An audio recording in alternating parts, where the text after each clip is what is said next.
Good morning and welcome to TMI Socials. Happy New Week, Happy New Day, and of course a Happy New You. Last weekend was amazing on the streets of social media, and I'm here to ensure that you have every rep of it. I am Anuluwakpo Stephen. Abiola still call me the social media butterfly. Now this morning we kick start with the drama that happened on Thursday precisely, where the Senate descended into a rowdy session during Thursday plenary after a heated exchange between Senate President Godswill Akpabio and, of course, Senator Natasha Akpoti-Uduaghan, PDP Kogi Central, over the unauthorized relocation of her seat. Well, the commotion nearly disrupted proceedings, with Senator Akpoti-Uduaghan refusing to comply with the seat change, citing Order 10 of the Senate Standing Rules, which protect members' privileges. Now, trouble started when Senator Akpoti-Uduaghan entered the chamber and discovered her nameplate missing from her usual seat. Outraged, she raised her voice in protest, demanding an explanation. Now, take a look at the glimpse. The worst you will do is the Senate President from city, and I promise you, the fact that I am suspended does not mean that I will cease to contribute my quota to the development of my people, the women of Nigeria, and Nigerians at large. Mr. Senate President, I have taken a whole lot from you. Some I don't want to speak publicly, but in due course I will tell Nigerians no. How you have discriminated against you, how you have maligned me, how you have dehumanized me. Your choice of words is everything that this in the Senate has started off between the fresh to the womankind, and I have tolerated a whole lot. So Mr. Senate President, I am not afraid of you. Do what you may, but I will not leave this thing.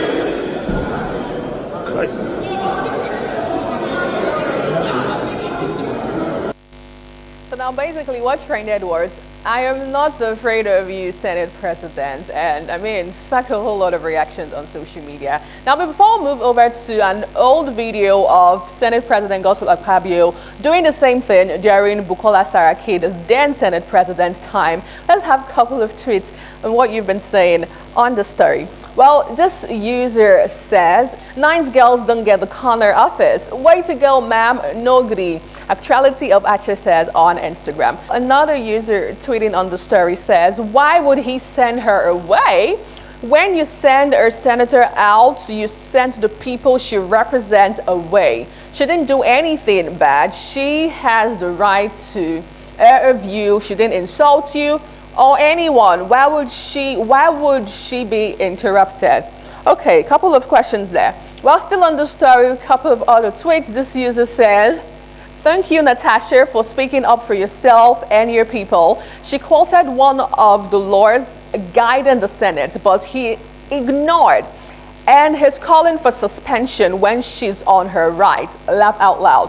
One more reaction from the story would be from this user, who says, "Most of you guys don't even understand what the dispute is about, and you are already picking sides because you are like underdog stories. As long as it seems like you are the oppressed, you will have the masses vote." And he went on to say that. Well, away from that, now let's move over to a trending video of Senate President Godswill Akpabio, who was actually doing the same thing during the former Senate President Bukola Saraki's tenure. Take a look. I sat next to Senator Akpoti until I was led by the sergeant at arms that this is my seat. I asked the clerk whether he allocated that seat to you. He said he didn't. He told me he would prefer to sit here. So I said there is no microphone there, but he said he will still prefer to sit there. If there's been a senator that I've allowed to speak without a microphone, state. It has never happened in this chamber. All we said is there's no microphone where you are. Go to a place where there's one and you can speak. Now you have the floor, speak and let us make progress. You cannot. You cannot. Order 43, you cannot. Order 43, you cannot. No, order 43. Order 43. Moving over to another story that made the rounds on social media. My second story would be the launch of a former military president, Ibrahim Babangida's autobiography titled A Journey in Service has continued to generate reactions from prominent lawyers and human rights activists following his admission almost 32 years ago the annulment of the June 12, 1993 presidential election, which was widely adjudged freest, fairest and most credible poll in the history of the country. That Chief Moshood Olawale Abiola, popularly known as MKO Abiola, was the winner. Well, Babangida officially launched the book on Thursday in Abuja, and since then, questions have arisen as to if the Abiola family, as well as the vice presidential running mate, Babagana Kinkibe, would get full pension and privileges following the open admission by Babangida that they won the election and the granting of legitimacy to that election by former President Muhammadu Buhari. Now let's move over to Abuja on Thursday, where we saw IBB come out clearly to state this. Take a look.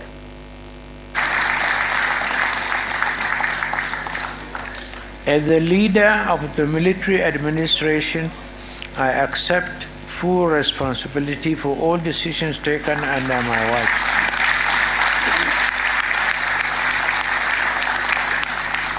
And June 12 happened under my watch. Mistakes, oversights, and missteps happen in quick succession. But I say in my book, in all matters we acted in the supreme national interest so that Nigeria could survive.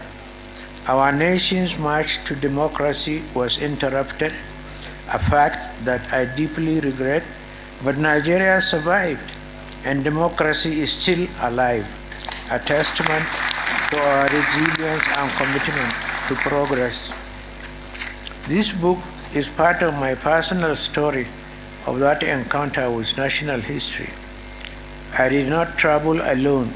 I undertook the challenging work of leadership.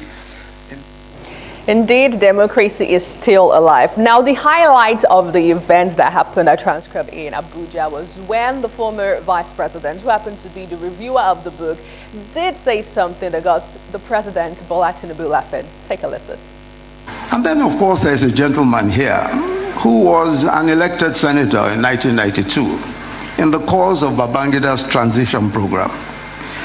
When Babangida annulled the 1993 election and General Abacha took over and dissolved the Senate, that senator tried to reconstitute the Senate in resistance to the dissolution. He was detained, charged to court. He escaped into exile. Today, he is also here to celebrate with his former tormentors. But as President, Commander-in-Chief of the Armed Forces of the Federal Republic of Nigeria, President Bola Ahmed Tinubu.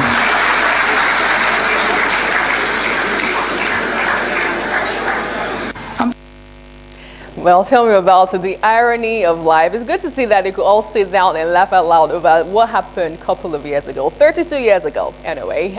Couple of tweets in the story. Let's have a couple of reactions to see what you haven't seen on social media. This user says, that singular act changed Nigeria. Who knows, maybe Nigeria would have become Africa or world giant. Ufoma says that. Another tweet on the spit would be from another user who says, this was the beginning of Nigeria's problems. But still on the story, Nigerians still reacting.